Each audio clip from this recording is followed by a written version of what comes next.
শাহরিয়ার ভাইকে পাঠান, শাহরিয়ার ভাই আপনাদের জন্য কথা বলবেন। বন্ধুগণ, একটু ভাবতে হবে। ভোটটা শুধু আসলো, দিয়ে দিলাম, আমার অমুক ঝান্ডাকে ভালো লাগে, অমুক ঝান্ডার লোক এসেছে ভোটটা দিয়ে দিলাম, এরকম ব্যাপার নয়। এটা পঞ্চায়েত নির্বাচন নয়, এটা দেশের যেখানে আইন তৈরি হচ্ছে সেখানে আপনার লোককে পাঠাতে হবে। যদি আপনার লোককে না পাঠান তাহলে জানবেন আপনি ক্রমশ পিছিয়ে যাচ্ছেন।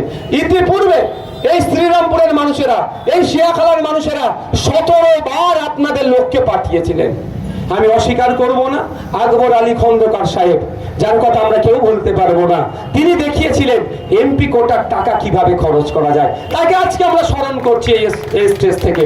কিন্তু তারপরে অপদার্থটা দায়িত্ব পেল, দায়িত্ব কাণ্ড গানের মতো শুধু খিচমেরি ফটো করে গিয়েছে, মানুষের হয়ে কথা বলেনি।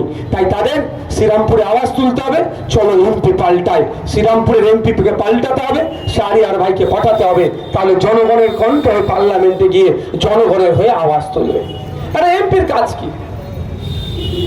5 কোটি টাকা খরচ করা, সাথে সাথে আরো বেশি করে যেগুলো চাওয়া পাওয়া, হসপিটালে ডক্টর নয়, নার্স নয়, তার বিরুদ্ধে তার বিরুদ্ধে সোচ্চার হয়ে নার্স ডক্টর যাতে বাড়ে সেখানে কথা বলা।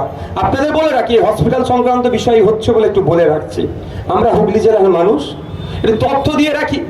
যদি তথ্যটা ভুল হয়, আমার তৃণমূলের বন্ধুরাদের উদ্দেশ্য বলছি, আমি যদি অসত্য তথ্য দিই আমাকে বলবেন সত্য তথ্য কি, আমি তারপর দিন থেকে সত্যটাই বলবো।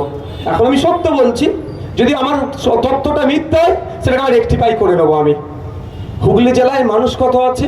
ভোটার কম করে 50 লক্ষ আছে, কম করে প্রায় 50 লক্ষ ভোটার আছে, আর মানুষ 60 লক্ষের অধিক আছে হুগলি জেলাতে।